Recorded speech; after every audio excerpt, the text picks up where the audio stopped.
Oke my guys, balik lagi sama Hendra. So, video kali ini mengenai asuransi mobil di Amerika. Jadi salah satu mobil saya itu Barrett. Saya klaim lewat asuransi ya. Jadi saya mau jelaskan di sini adalah prosesnya, cara file klaimnya, lalu apa yang jadi tanggung jawab pemilik mobil, dan yang paling penting di sini biayanya berapa sih gitu kan? Oke, mari kita lihat ya. Ya, jadi masalahnya di sini Barrett. Ini agak masuk Barrett.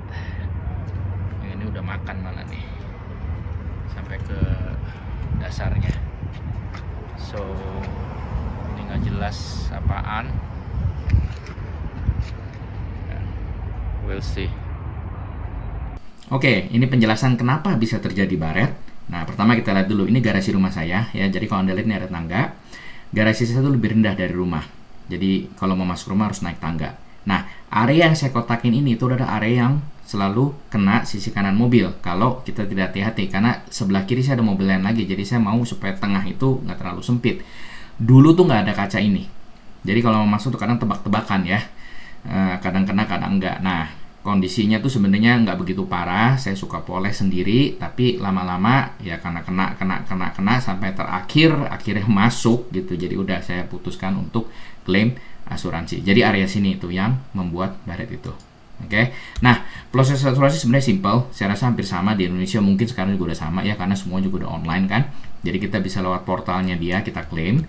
Lalu kita pilih mobilnya apa. Nah, kalau Anda lihat di sini ada report glass damage only. Jadi singkatnya di Amerika, khususnya di Colorado, itu banyak sekali kerusakan mobil di kaca depan.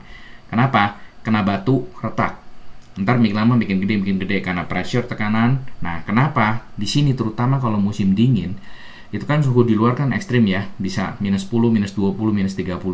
Dalam mobil kita hantam pakai heater. Jadi perbedaan dingin panas itu kadang-kadang kaca itu memang nggak kuat. Nggak peduli mau mobil Eropa kayak mobil Jepang kayak mobil Korea kayak, itu hampir, saya nggak bilang semua ya, tapi banyak sekali yang kena. Any brands. Nah, ditambah lagi Colorado Department of Transportation itu mereka suka tebar garam di jalan tol terutama supaya nggak licin kan. Nah, garam-garam itu bahannya itu katanya yang sini tuh agak kasar atau gimana. Jadi kalau kita nyetir depan kita, terutama truk atau bus yang bannya 2, terus tengah suka ada batu nyelip kan, mental, kena kaca kita, tuk gitu, dia bikin gupil istilahnya ya, terus ntar retak dikit-dikit bikin gede. Nah, jadi di sini ada khusus untuk klaim kaca. Dalam hal ini saya bukan kaca kan, jadi dia tanya kalau kaca depan, maksudnya hanya khusus depan yang bicaranya ya, itu ke bagian yang lain. Oke. Terus di sini juga ditanya apakah ada yang terluka dan seterusnya. Nah, proses klaimnya ini saya lakukan lewat online pakai mobile, dia buka web juga, sampai akhirnya udah ditentukan siapa bengkelnya. Bengkel yang saya pakai itu namanya Caliber di sini. Jadi saya gedein dikit. Terus kita pakai function live chatnya, kalau Anda lihat ini pakai iPhone saya, jadi browsernya. Terus dia tanya nomor 1, masih bisa disetir nggak? Saya jawab yes. Terus nomor 2, apakah saya mau taruh mobilnya atau hanya minta estimate? Saya bilang 2, saya mau drop estimate dulu, pengen tahu berapa. Terus saya bilang mau schedule juga. Oh enggak, saya bilang schedule in person estimate. Jadi saya mau datang supaya bisa lebih jelas gitu loh. Ambil nomor 3 ya. Terus ditanya interaksi gimana, lobby atau curbside. Jadi lobby ya, ketemu orangnya. Ini udah lama ya. Jadi kira-kira minggu ketiga Agustus. Saya bilang 31 Agustus, kira-kira jam segini. Oke. Terus mobilnya apa? Terus damage-nya apa? Saya bilang passenger side front kanan. Nah, dia ini bagus juga nih. Jadi ada app-nya tuh, kita lihat di sini. Jadi saya foto mobilnya, oke. Terus sisi belakangnya, oke. Terus sisi depannya, ini sisi yang damage. Jadi saya mark damage. Nah, ini kerusakan di sini, bro, gitu kan. Nah, terus dia udah bilang, oke, dia udah guide through segala macam. Ada komen nggak? Saya jelasin apa aja, oke.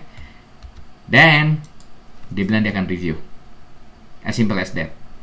Terus saya terima dia punya estimate-nya kan. Nah, ini dia barangnya. Jadi dia email ke saya bahwa dia bilang ini preliminary ya. Jadi masih perkiraan doang.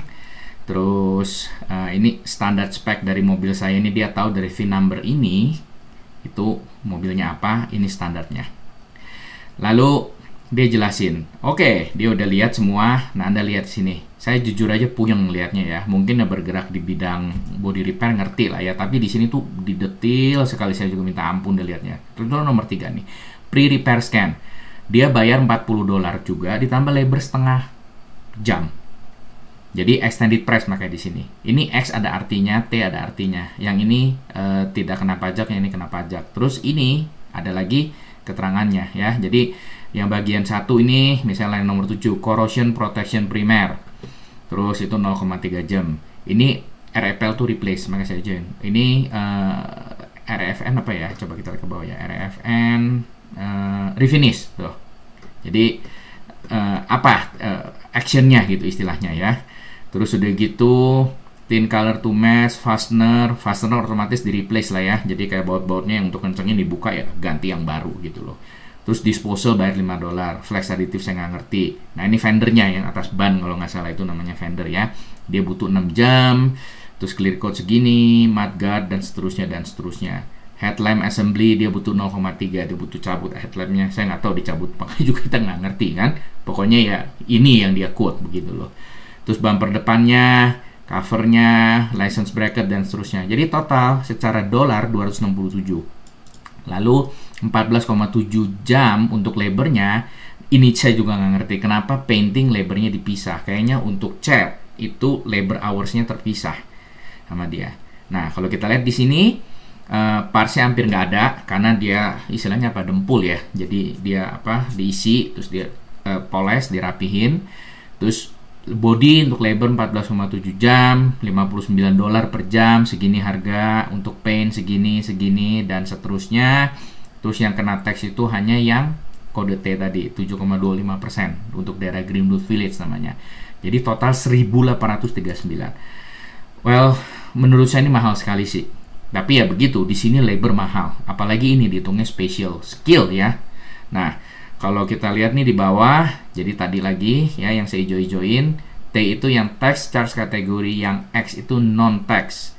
Jadi RFN refinish, replace, remove, install, repair, dan sublet. Ini initial estimate-nya mereka.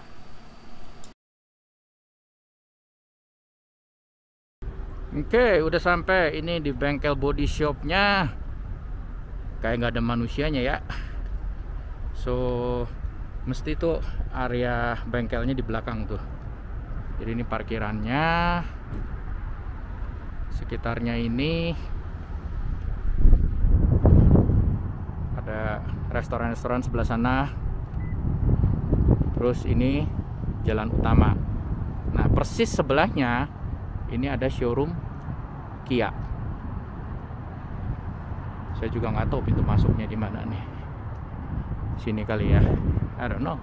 We'll see.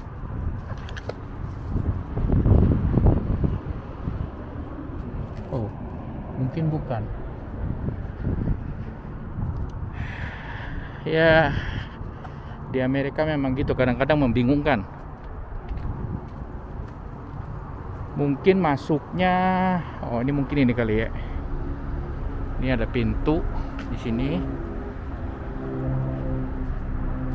We'll see. Ya, kita udah masuk. Gak ada orangnya sama sekali.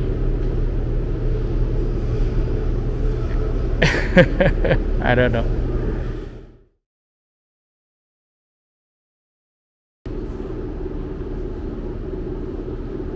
Nah, besoknya saya dapat nih namanya status kan. Jadi bisa cek dari portal itu rinciannya.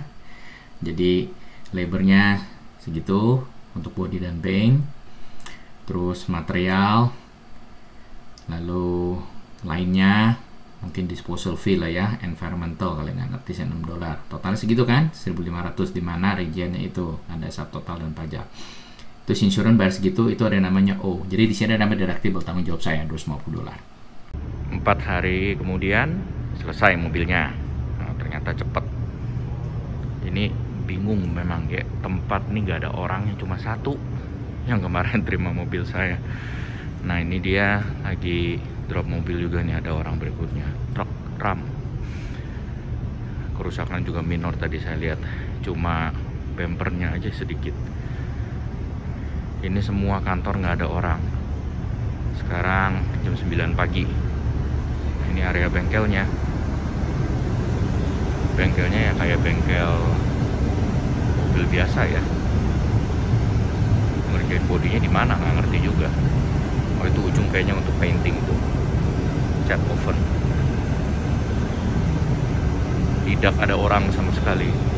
Nggak tahu pada kerja apa enggak jam segini. Oke, udah 20 menit masih nunggu. Orangnya cuma satu yang di situ. Mobil ini yang datang duluan masih belum dilayanin. Terus saya datang, barusan ada ibu-ibu datang lagi duduk di situ. Mungkin lagi mau mobil juga. Memang bingung saya. Kayaknya kalau di Indonesia bengkel tuh rame banyak orang ya. Ini nggak jelas pada kemana manusianya. Efek tenaga kerja mahal kali ya. I don't know. Tunggu aja dah. Magic. Selesai sudah. Saya masih nggak ngerti gimana sih cara mereka perbaiki ini ya. Warna catnya bisa mirip. Ya mungkin nggak 100% mirip ya, tapi secara kasat mata ya mirip. Buat yang di bidang body repair yang ngerti lah. Tapi buat saya nggak paham.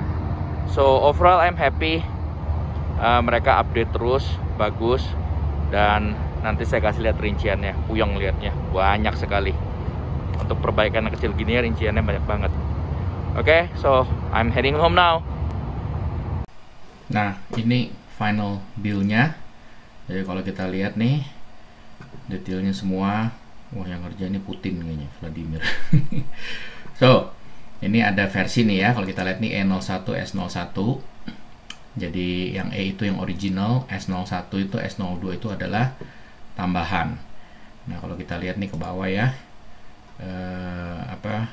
Itemnya ini lebih jelas ya, remove install, remove replace, repair, dan seterusnya. Diagnostik aja bayar ini. Oh, ini kan di depan tadi udah ada ya, nggak ngerti kenapa jadi ada S02 ya, I don't know. Terus totalnya jadi 1.872, aslinya 1.505. Ini tadi belum pajak, emang pajak itu 91. So basically totalnya itu naik setelah dia finalize semua. No matter what yang saya bayar hanya 250 karena memang asuransi saya itu deductible-nya, istilah deductible Indonesia itu istilah apa ya, own risk ya, $250. Saya bisa naikin di sini 250, 500, 750, 1000. Semakin tinggi deductible-nya, premiumnya semakin rendah. Tapi ya saya do the math lah ya, kira-kira yang mana titik sweetnya, saya ambil 250. It's okay. So jadi ini totalnya. So kira-kira begitu.